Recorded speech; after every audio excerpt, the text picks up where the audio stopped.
al tema que nos atañe en este momento, al cual he titulado No es el final. Y para esto quiero hacer una pequeña anécdota, un comentario respecto a un hombre de, que en esos tiempos tenía 85 años, era totalmente ciego. Y él en un momento dado se puso en pie para hablar ante alrededor de unas 1,500 personas de todas las edades en un congreso cristiano que se dio en Inglaterra. Obviamente este hombre no llevaba notas, puesto que no podía leer, ¿verdad? Y curiosamente, pues él dio dos pláticas, eh, eh, cada una de poco más de una hora de largo. Y fíjense que en la primera de sus charlas hizo un resumen asombroso de todo el Antiguo Testamento. Y en la segunda, obvio, una tan brillante como en la primera charla, resumió el Nuevo Testamento entero. De hecho, este hombre no dudó ni vaciló, ni hubo ninguna palabra fuera de lugar. Él era la sabiduría destilada de una persona, así como lo podemos ver, que había seguido al Señor Jesucristo con todo el corazón durante toda su vida. A lo largo de sus 85 años, este hombre siguió a nuestro Señor Jesucristo de su bendita palabra. Este hombre se llamó Leslie Newen y él tuvo uno de los ministerios más sobresalientes del siglo XX, de los años de 1900 en adelante. A los 36 años, imagínense que fue nombrado uno de los primeros pastores sobresalientes de una nueva iglesia en la India del Sur. Él se fue como misionero. Más adelante en su vida, a su regreso de la India, escribió varios libros dirigidos a ayudar a la iglesia de Occidente, a la iglesia de nuestros terrenos, eh, para que pudiéramos cumplir la misión en un mundo que estaba cambiando rápidamente y no sentía la necesidad de Dios. Sus escritos, sus libros, sus predicaciones, mis amados, influyeron en miles de líderes, no solamente de personas, sino de líderes cristianos alrededor de todo el mundo. Y aún así, aquel hombre tan impresionante, que había logrado tanto en su vida, fíjense cómo tituló su autobiografía. Él puso como título de su autobiografía Una agenda inconclusa. Ese era el título, Una agenda inconclusa. Para este hombre, pues siempre quedaba mucho que esperar y mucho por hacer. ¿Y por qué digo todo esto, mis amados hermanos? Porque justamente para nosotros, ¿verdad? Como hijos de Dios, tenemos que ver que la vida, cuando termina aquí en la tierra, no es el final. Lo hemos estado estudiando en estos últimos días, porque obviamente parte de lo que estamos desglosando de la palabra de Dios a través de el Evangelio según Lucas, que ya es la última, la parte final del Evangelio, pues nos narra acerca de la muerte y resurrección de nuestro Señor Jesucristo, y esto nos lleva a comprender que si Jesucristo vive, nosotros también viviremos por siempre y para siempre, eternamente, ¿verdad? Entonces, miren, vamos a leer el Salmo número 52 y este Salmo nos va a mostrar que para un verdadero discípulo de Jesucristo, la vida no termina aquí, ¿verdad? No termina de hecho, no hay final, no es el final. Aun cuando vamos a morir físicamente, ¿verdad? No es el final de nuestra existencia. Y vamos a leer el Salmo 52 y fíjense bien que este Salmo fue escrito por el rey David nuevamente cuando vino Doeg, un edomita, y dio cuenta a Saúl diciéndole, David ha venido a casa de Ahimelech. Vamos a ver por qué dijo eso. Y dice la palabra de Dios en el Salmo 52, versículo 1 en adelante. Dice, ¿por qué te jactas de maldad, oh poderoso? La misericordia de Dios es continua. Agravios maquina tu lengua, como navaja afilada hace engaño. Amaste el mal más que el bien, la mentira más que la verdad. Has amado toda suerte de palabras perniciosas, engañosa lengua. Por tanto, Dios te destruirá para siempre, te asolará y te arrancará de tu morada, y te desarraigará de la tierra de los vivientes. Verán los justos y temerán, se reirán de él diciendo, he aquí el hombre que no puso a Dios por su fortaleza, sino que confió en la multitud de sus riquezas y se mantuvo en su maldad. Pero yo estoy como olivo verde en la casa de Dios. En la misericordia de Dios confío eternamente y para siempre. Te alabaré para siempre porque lo has hecho así, y esperaré en tu nombre porque es bueno delante de tus santos. Amén. ¿Cómo normalmente tú reaccionas ante una tragedia o cuando has recibido oposición respecto a lo que haces, respecto a lo que dices? ¿Cómo tú reaccionas? Honestamente, es muy tentador sentir pánico, de querer apartarse de la gente cuando estamos siendo o recibiendo oposición de parte de algunas personas, ¿verdad? Cuando nos señalan, cuando nos vituperan o cuando estamos ante una gran tragedia, mis amados. Es muy fácil o tentador más bien perder la esperanza o incluso hasta renunciar a lo que estamos emprendiendo, a lo que estamos haciendo, por lo que estamos viendo, ¿verdad? Por la condición extrema que pudiéramos estar pasando. Pues fíjense que el rey David fue un hombre muy visionario, ¿verdad? La visión ha sido definida como una combinación de una profunda insatisfacción con lo que hay y un claro entendimiento de lo que podría ser. Eh, Voy a explicarlo mejor. Por ejemplo, si tú tienes una visión, pues siempre podrás decir que lo que estás viviendo en este momento no es el final, ¿verdad?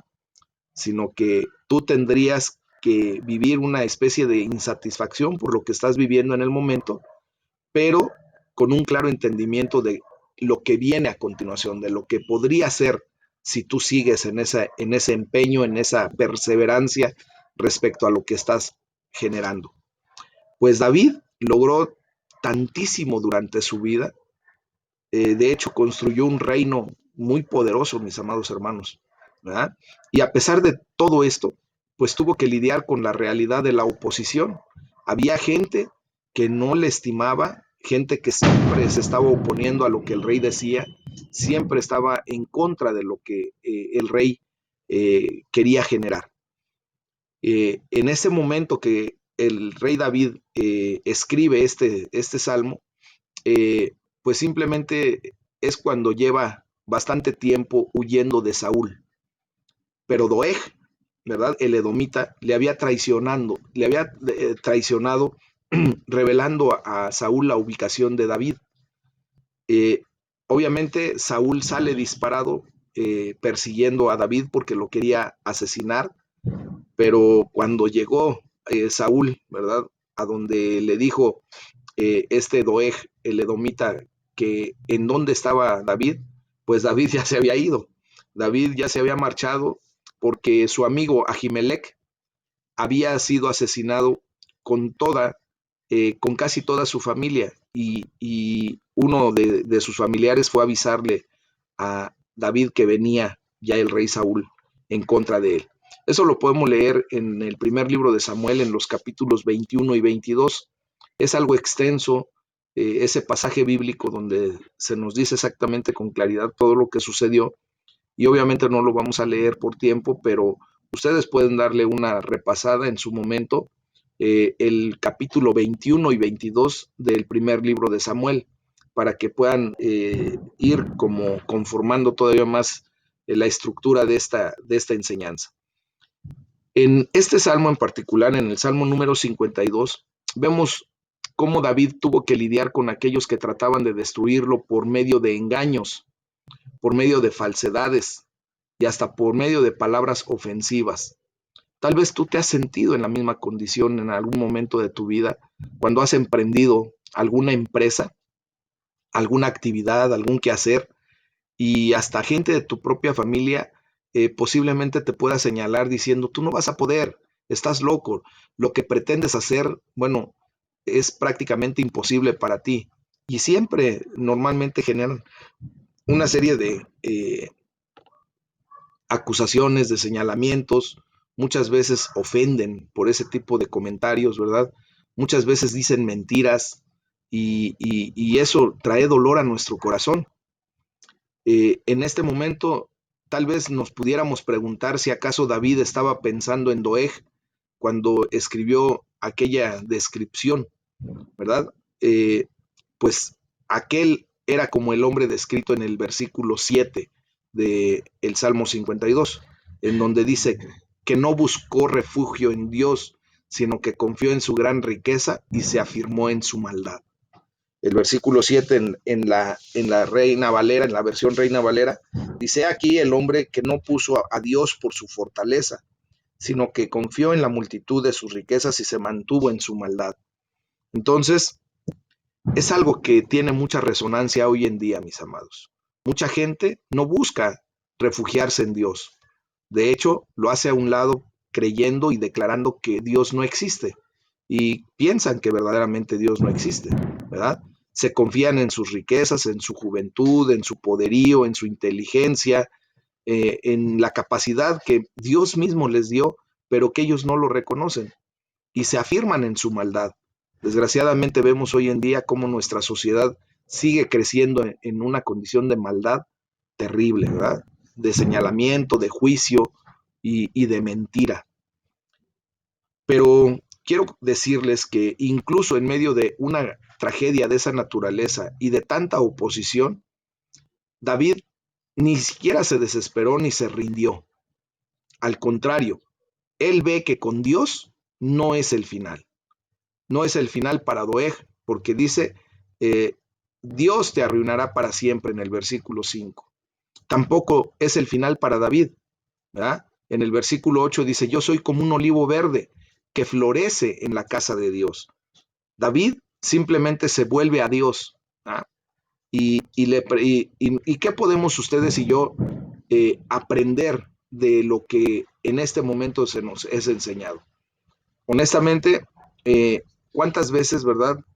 eh, Nosotros, incluso en medio de las tragedias que podamos vivir, agarrados de Dios, aún en la oposición que podamos tener en el señalamiento, no debemos y no nos hemos desesperado. Yo sé que ya muchos de ustedes, en la confianza que han depositado en Dios, ya no hay desesperación y mucho menos se rinden ante tragedias u oposiciones. Al contrario, tú y yo ya podemos ver, ¿verdad? Que con Dios no es el final de la situación, ¿verdad? No va a ser el final de la gente mala. ¿Por qué? Porque desgraciadamente ellos van a tener que también pasar a la eternidad, pero en una condición completamente diferente que nosotros. La gente que no reconoce a Dios, pues ¿en qué condición tendrá que pasar a la eternidad? Porque tampoco es su final esta vida, sino que van a pasar la eternidad, pero en el lago que arde con fuego y azufre. Entonces, tampoco es el final para nosotros, porque nosotros pasaremos a la vida eterna, ¿verdad? En Cristo Jesús, hacia el lugar que Él ha prometido, que donde Él esté, nosotros también estaremos. Entonces, ¿qué podemos aprender de la respuesta de David en ese momento? Primero, tenemos que aprender, y si ya lo aprendiste, confirmar y reconfirmar que debemos confiar en el amor de Dios. Si tú ya has empezado a confiar en el amor de Dios, te has dado cuenta que Dios no te ha defraudado, que Dios ha sido fiel y ha cumplido sus promesas, porque hasta este momento tú y yo podemos declarar en nuestra vida Ebenezer, porque hasta aquí el Señor nos ha ayudado con la diestra de su poder. Amén. Entonces, el versículo 8, David escribe, yo confío en el gran amor de Dios eternamente y para siempre. ¿Por qué? Porque el amor de Dios no fallará nunca, mis amados hermanos. Tú también ya ahorita podrás declarar como David en ese momento esta oración. Yo sé que sí lo podemos hacer. Y di conmigo, yo confío en el gran amor de Dios eternamente y para siempre. Esa confianza, pues simple y sencillamente en el amor de Dios te va a traer a ver la victoria que Jesucristo ya nos ha dado. Otra cosa que podemos aprender de la respuesta de David ante la condición que vivía es alabar a Dios por sus obras, por lo que Dios hace, por lo que Dios es. Dice el versículo 9, en todo tiempo, dice, te alabaré para siempre, porque lo has hecho así, y esperaré en tu nombre, porque es bueno delante de tus santos. En otra versión dice, en todo tiempo te alabaré por tus obras, en ti pondré mi esperanza en presencia de tus fieles. Amén. Entonces, debemos alabar a Dios en el pasillo hasta que Dios nos abra la puerta. Amén. Hasta que diga, bien, mi buen siervo fiel, en lo poco fuiste fiel, en lo mucho te pondré. Entra al gozo de tu Señor. Cuando Él abra la puerta, ¿verdad? Y nosotros pasemos a la eternidad con Él, pues hasta ese momento estaremos alabando conscientemente en esta carne a Dios nuestro Señor. Después de pasar el umbral, de cruzar la puerta, pues lo alabaremos por siempre y para siempre, ¿verdad? Ya en una condición muy especial, en ese cuerpo glorificado que el Señor nos ha de proveer para poder existir eternamente y para siempre con Él, en su regazo, en su amor, en su compañía, en su presencia. Amén.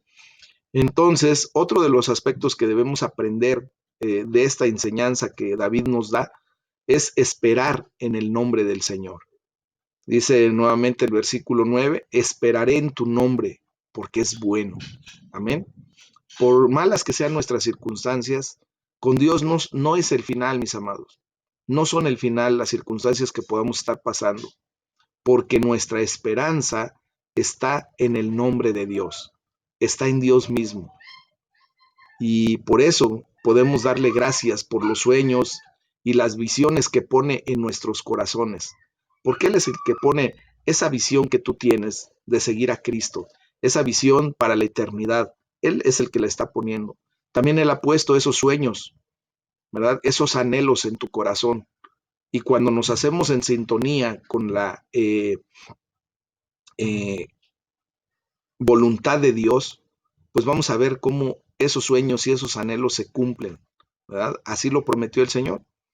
Tenemos que pedirle que nos ayude cuando nos enfrentamos a los retos que nos guardan y que nos aguardan y la oposición que se ha de levantar. ¿Por qué? Porque recuerden que también nuestra lucha no es contra sangre y carne, sino que es contra huestes y potestades y legiones de maldad. Entonces, vamos a esperar oposición, si no de la gente, sí del enemigo. Cuando tú y yo levantamos el estandarte de Jesucristo, el estandarte de ese Dios todopoderoso. Amén.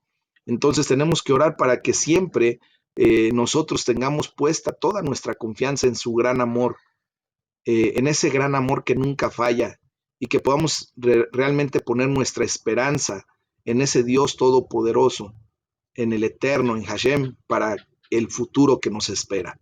Amén. Esto nos lleva a leer en Lucas capítulo 24 del 36 al 53 y vamos a ver cómo no es el final para Jesús. No fue el final para Jesús como muchos hubieran pensado, ¿verdad? Y vamos a leer la palabra de Dios para poder poner en orden esto. Y se acuerdan que el día de ayer hablábamos acerca de dos discípulos que iban camino a Emaús y Jesús les sale al encuentro y ellos no lo reconocen de inicio hasta que él mismo, al partir el pan, ¿verdad? Y repartirlo, dando gracias a Dios, ellos son abiertos de sus ojos espirituales y pueden verdaderamente reconocer a Jesucristo.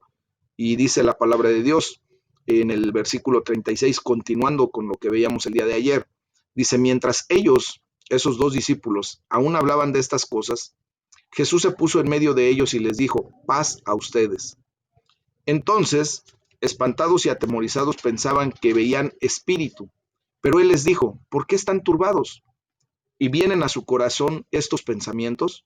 Miren mis manos y mis pies, que yo mismo soy. Toquen, palpen y vean. Dice, porque un espíritu no tiene carne ni huesos como ven que yo tengo. Y diciendo esto les mostró las manos y los pies. Y como ellos, dice, como todavía ellos de gozo no lo creían y estaban maravillados, les dijo, ¿tienen aquí algo de comer? Entonces le dieron parte de un pez asado y un panal de miel. Y él lo tomó y comió delante de ellos. Y les dijo, estas son las palabras que les hablé, estando aún con ustedes, que era necesario que se cumpliese todo lo que está escrito de mi ley, de mí en la ley de Moisés, en los profetas y en los salmos. Entonces les abrió el entendimiento para que comprendieran las escrituras y les dijo, así está escrito, y así fue necesario que el Cristo padeciese y resucitara de los muertos al tercer día, y que se predicara en su nombre el arrepentimiento y el perdón de pecados en todas las naciones, comenzando desde Jerusalén, y ustedes son testigos de estas cosas. He aquí, yo enviaré la promesa de mi Padre sobre ustedes, pero quédense ustedes en la ciudad de Jerusalén hasta que sean investidos de poder desde lo alto.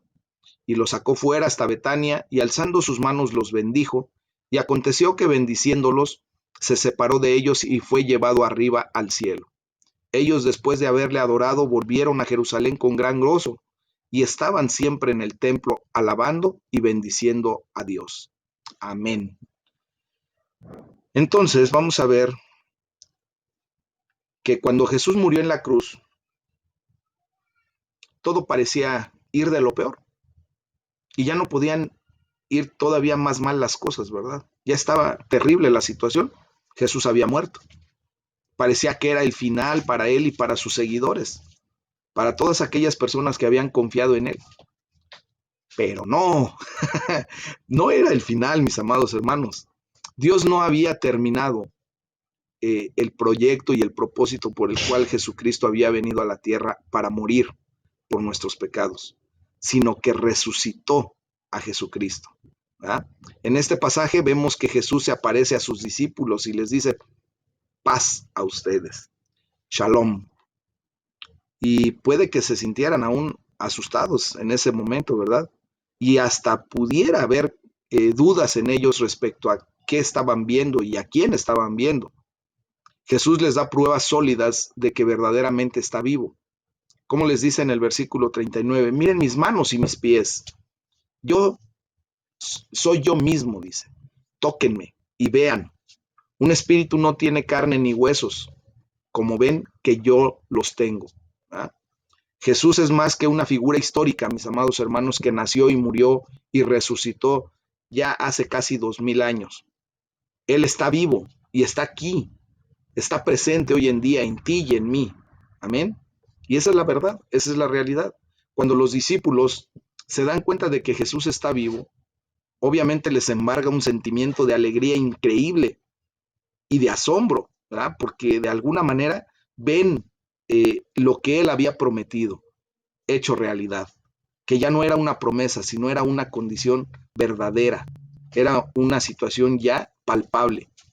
Después de comer un pedazo de pescado, les dice, cuando todavía estaba yo con ustedes, les decía que tenía que cumplirse todo lo que está escrito acerca de mí en la ley de Moisés, en los profetas y en los salmos. Y cuando Jesús les enseñó cómo comprender las escrituras, ¿verdad? O sea, cómo leer de alguna manera sus Biblias, que hasta ese momento solamente tenían como el Antiguo Testamento, ¿verdad? La Torá y todo eso que ellos manejaban, hasta el libro de Malaquías, pues lo que hizo Jesucristo fue dejarnos un ejemplo a seguir, ¿verdad? ¿Qué es lo que tenemos que hacer a continuación de escuchar esto? Pues a escudriñar las escrituras, a leerlas, a meditarlas. Ahora tenemos la gran bendición de que la revelación ha sido concluida a través del Nuevo Testamento. Ya no nada más nos vamos a quedar en el Antiguo Testamento sabiendo lo que sucedió como para enseñanza nuestra, sino que ahora vemos que Jesucristo pone en práctica esas enseñanzas para que tú y yo también pongamos en práctica lo que estamos siendo enseñados a través de la palabra. Amén. Entonces, es por eso que por lo que siempre tenemos que tratar de leer las escrituras del Antiguo Testamento, pero ahora tú y yo las vamos a leer a través de el prisma o el lente de Jesucristo, desde el punto de vista de Jesús, desde el ángulo con el que Él lo mira, ¿verdad? Para que de esa manera le demos la interpretación correcta a las Sagradas Escrituras y no andemos divagando, ni andemos haciendo conjeturas ni ideas equivocadas. Jesús nos da un ejemplo muy claro de cómo se deben estudiar las Escrituras. Jesús había cumplido totalmente con la misión que él traía hasta ese momento, ¿verdad? Obviamente continúa su misión después de ascender al cielo, ¿verdad? Esto había sido predicho o profetizado en el Antiguo Testamento, pero aún así la agenda de nuestro Señor Jesucristo aún estaba inconclusa hasta ese momento. Él sigue todavía trabajando, él sigue todavía en activo, él está vivo y está propiamente haciendo lo que le corresponde en estos tiempos. ¿Qué es lo que le corresponde? Pues si se han dado cuenta, él sigue intercediendo por ti y por mí. Él se ha convertido en nuestro abogado, en nuestro redentor, en nuestro sumo sacerdote. ¿Qué más te puedo decir? Tú sabes muchas otras cosas que verdaderamente ya podemos comprender de cuál es el trabajo que sigue realizando nuestro Señor Jesucristo. Amén. Entonces, sus discípulos en ese momento, de labios de nuestro Señor Jesucristo, recibieron un encargo. Ahora, ese encargo también se transfiere a nosotros, porque seguimos la doctrina de los discípulos de Jesucristo, la doctrina de los apóstoles. Y si a ellos les encargó, ¿verdad?, algo muy particular, pues eso también se nos atañe a nosotros, se nos atribuye también ese encargo para nosotros. Y dice el versículo 47, que en su nombre se predicarán el arrepentimiento y el perdón de pecados a todas las naciones, comenzando por Jerusalén. Ahora, tú y yo, sus discípulos, porque sí, tú eres también ya su discípulo. ¿Por qué? Porque está siendo corregible y está siendo enseñable. Bueno, primero enseñable y después corregible. Tú estás siguiendo estos devocionales porque te estás enseñando acerca de la palabra de Dios. Amén. Ahora, Dios está corrigiendo muchas áreas de tu vida. Y si tú permites o si tú eres una persona que no solamente es enseñable, sino también corregible, te da el título de discípulo de nuestro Señor Jesucristo. No nada más nos quedamos como alumnos. Un alumno puede ser solamente enseñado, y más en estos tiempos que no se permite que a un alumno se le pueda corregir de una manera, de cualquier manera. Ya prácticamente por los derechos humanos, ¿verdad? Pretenden que los alumnos aprendan pues de lo que van cachando y que no les puedas decir ni mi alma porque luego quieren casa aparte y te pueden hasta demandar si haces alguna corrección que ellos consideren indebida. De hecho, nuestro Señor, nuestro Dios Todopoderoso dice que al que ama, corrige, y al que toma por hijo, lo azota. ¿Por qué hay azotes para un hijo? Porque lo ama, y porque si un hijo no es corregido en su debido tiempo, no es puesto en límites, como dice la palabra de Dios, ese hijo se descarría. Y Dios mismo dice que él azota a sus hijos, a los que adopta como hijos. ¿Para qué? Para que se mantengan en la línea, para que se mantengan en sus caminos. Y es una persona corregible, es una persona que no nada más es enseñable, y por lo tanto es una persona que se dignamente puede ser llamada discípulo de Jesucristo. Y yo declaro que tú lo eres. Amén, amén. Sí, Señor. Entonces, ahora tenemos la gran tarea de hablar de Jesús a todas las naciones, a todas las personas. Y debemos contarles acerca del arrepentimiento y el perdón de los pecados que se obtiene en Cristo Jesús. Para esta parte de la agenda que el Señor ya nos ha abierto, ¿verdad? Porque así como tú y yo tenemos algo así que se llama agenda y que podemos aquí escribir todo lo que vamos a hacer en los días así a pie de la letra, pues nuestro Señor Jesucristo, al ser sus discípulos, pues ya nos ha dado una agenda que Él mismo escribió para ti y para mí, ¿verdad? Entonces, en esta parte de la agenda, en donde tú y yo vamos a hablar del amor de Dios, del arrepentimiento y del perdón de los pecados, pues vamos a necesitar el poder del Espíritu Santo. ¿Por qué? Porque tú y yo no vamos a poder convencer a nadie por nuestras propias fuerzas o nuestras propias ideas. No vamos a poder convencer a nadie de su pecado. ¿Por qué? Porque si tú y yo tratamos de hacer eso, fácilmente vamos a tener oposición, fácilmente vamos a ser señalados, fácilmente alguien nos va a decir, bueno, tú me hablas de mi pecado, pero ve lo tuyo. Y con justa razón vamos a quedar en mal. ¿Por qué? Porque en muchas ocasiones tú y yo cometemos pecados, ¿verdad? Pecamos. Y por eso necesitamos del poder del Espíritu Santo, porque es el Espíritu Santo de Dios el único que podrá convencer de juicio, de pecado, de juicio y de justicia. Entonces necesitamos del poder de lo alto. Y por eso nuestro Señor Jesucristo les hace una observación y les dice que esperen en Jerusalén hasta que sean revestidos o investidos del poder de lo alto. Entonces, habiendo fijado ahora esta nueva agenda para nuestras vidas, ¿verdad?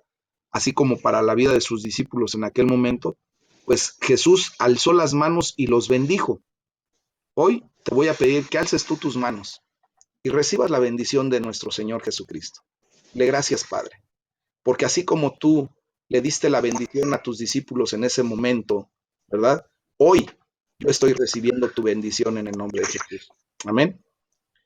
Así dice la palabra de Dios en el versículo 50 y 51, que alzó las manos al cielo y los bendijo, ¿verdad?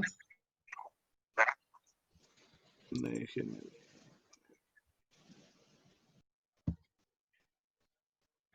Ah, no puedo apagar el micrófono. Vianey, si me hicieras favor, por favor, de poder apagar tu micrófono. Ay, gracias, muy amable. Es que se mete mucho ruido. Bueno, entonces alzó las manos y los bendijo. Sucedió que mientras los bendecía, se alejó de ellos y fue llevado al cielo.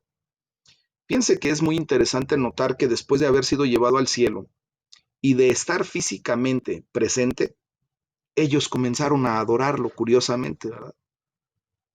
Obviamente ellos entendían que había algo muy especial en esa condición. Ellos sabían que su presencia seguía, aunque no físicamente. Después, ellos regresaron a Jerusalén con gran alegría, con gozo en su corazón.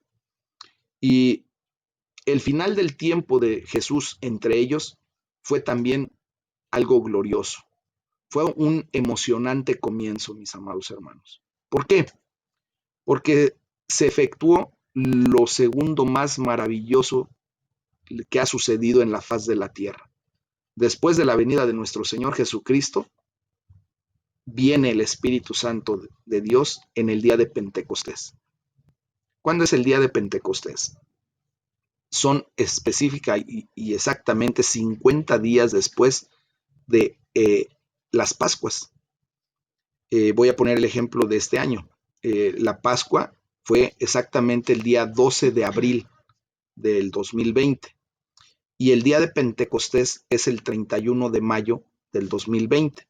Son 50 días, si ustedes los cuentan desde comenzando por el 12 como el 12 de abril y terminando con el 31 de mayo como el número 50, ¿ok? 10 días todavía estuvo nuestro Señor Jesucristo después de su resurrección, después del domingo, ¿verdad? Que Él resucitó del primer día de la semana de la Pascua. Después de esos 10 días, Él asciende al cielo. Es cuando se les dice a los, ¿cómo se llama? A sus discípulos, ¿verdad? Cuando alza las manos al cielo y los bendice, y sucede que mientras los bendecía, se alejó de ellos y fue llevado al cielo. 40 días después exactamente es cuando se da el día de Pentecostés y se genera el inicio de la iglesia de Jesucristo. Exactamente ese día, cuando el Espíritu Santo de Dios se derrama sobre las personas que estaban en el aposento alto, ¿verdad? Orando, teniendo unidad, estando ellos esperando justamente lo que nuestro Señor Jesucristo había prometido. Entonces, nosotros ahora ya tenemos la gran bendición. ¿Por qué? Porque a partir de ese Pentecostés, después de la Pascua, del primer día en que el Espíritu Santo desciende y se derrama entre todos los discípulos, a partir de ahí el Espíritu Santo nunca se ha ido. Él queda para nosotros también. Cuando recibimos a Jesucristo como Señor y Salvador, el Espíritu Santo de Dios viene a nuestras vidas, ¿verdad? Y ahora nosotros somos el templo del Espíritu Santo. Amén. Entonces, en el día de Pentecostés recibieron lo que Jesús había prometido. Fueron llenos del Espíritu Santo y empezaron la tarea de realizar aquella nueva agenda que nuestro Señor Jesucristo les había trazado. Hoy en día, por todo el mundo, la agenda de Jesús es llevada a cabo por ti y por mí y por todos los hermanos en Cristo, ¿verdad? Por todos los discípulos que ahora levantamos el estandarte de nuestro Señor Jesús y proclamamos las buenas nuevas. Cuando le enseñamos a la gente del amor de Dios, cuando les enseñamos del perdón y del arrepentimiento de pecados, cuando los llevamos a los pies de Cristo. Estamos haciendo la agenda que nuestro Señor Jesucristo nos pidió que hiciéramos. Amén. Entonces, queda mucho por hacer. Queda mucho por hacer de aquí hasta que el Señor Jesucristo venga o seamos llamados a su presencia. Tú y yo tenemos un papel muy grande que desempeñar aquí en la tierra, mis amados.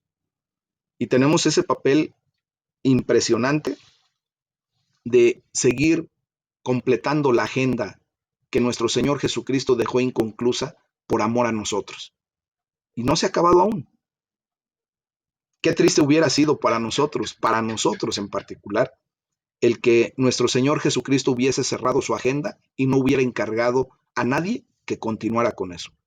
Porque obviamente tú y yo no hubiésemos podido conocer el amor de Dios y mucho menos del perdón y del arrepentimiento al que hemos sido llamados en Cristo Jesús. No hubiéramos tenido la oportunidad de la vida eterna, ¿verdad? Entonces, en ese sentido, gloria a Dios porque el Señor no cerró su agenda, sino al contrario, la dejó abierta, pero nos involucra a ti y a mí para continuar con esa agenda. Es glorioso que tú y yo, siendo las personas que somos, ¿verdad? A Dios le hubiese placido tomarnos en cuenta para continuar su obra. Amén. Es algo glorioso, mis amados, y tenemos que valorarlo. Entonces, un día se terminará, ¿verdad? Y entonces Jesús regresará. Cuando esto termine, según el tiempo y el plan perfecto de Dios, pues hasta ahí se va a predicar el Evangelio de Jesucristo, ¿verdad? Y solamente todas aquellas personas que nos hemos acogido por la fe en Cristo Jesús, nos hemos acogido a su plan de redención y hemos aceptado a Jesucristo como Señor y Salvador, pues tendremos la oportunidad de la vida eterna. De ahí en fuera, la palabra de Dios nos enseña que tristemente la gente tendrá que sufrir una condenación eterna. Entonces, oremos a Dios para que nosotros, ¿verdad?, podamos llevar esa agenda que Jesucristo nos ha dejado y que verdaderamente nosotros dispongamos del tiempo, de finanzas, de actitud, de todo lo que se necesita, mis amados, para poder proclamar las buenas nuevas, para traer el reino de los cielos a la gente que lo necesita, así como tú y como yo. Obviamente no estamos solos. El Espíritu Santo de Dios nos ha dado poder, nos ha revestido de su poder y Él es el que nos ayuda, Él es el que nos anima, Él es el que va, es más, a darnos qué hablar cuando tengamos la necesidad de llevar el Evangelio a toda criatura, a aquellas personas que Dios te ha mandado a hablar, ¿verdad? Tenemos que darle gracias a Dios porque su agenda todavía está inconclusa hasta el momento en que Él regrese, porque eso nos da la oportunidad de ver que todavía hay esperanza para salvación de muchos, ¿verdad? Que no somos nada más los únicos que nos hemos de salvar. Dice la palabra de Dios que muchos tenemos por tardanza el regreso de nuestro Señor Jesucristo, pero Él lo hace por misericordia, para que muchos todavía procedan al arrepentimiento y al perdón de sus pecados y tengan la condición de salvación y vida eterna. Amén. Démosle gracias a Dios porque el Espíritu Santo es el que nos equipa y nos da poder para esta inmensa tarea, para esta agenda que el Señor ha abierto para nosotros. Amén. Y que Dios nos siga bendiciendo, que Dios nos siga dando la oportunidad de llevar fruto a sus pies, de poder verdaderamente transmitir su palabra, verdaderamente poder seguir predicando el Evangelio de Jesucristo, el Evangelio de la paz, y que venga mucha gente a la redención, que venga mucha gente a los pies de Cristo y que eso sea el fruto que nosotros podamos entregar a los pies de Cristo. Llevemos nuestras gavillas y que un día, ¿verdad?, el Señor pueda decir, bien, mi buen siervo fiel, en lo poco fuiste fiel, en lo mucho te pondré. Entra al gozo de tu Señor. Esas van a ser las palabras más maravillosas que vamos a poder escuchar tú y yo, y que vamos a tener con gran gozo en nuestro corazón y alegría, así como lo sintieron los discípulos directos de Jesucristo en ese tiempo, cuando pudieron escuchar de Él la palabra de bendición. Amén. Que Dios nos guarde, nos bendiga, que Jesucristo siga alzando sus manos para bendecirnos en todo momento, y que nosotros podamos llevar a cabo esa empresa que el Señor nos ha dado, proclamar las buenas nuevas. Amén. Eso es el tema del día de hoy, mis amados hermanos.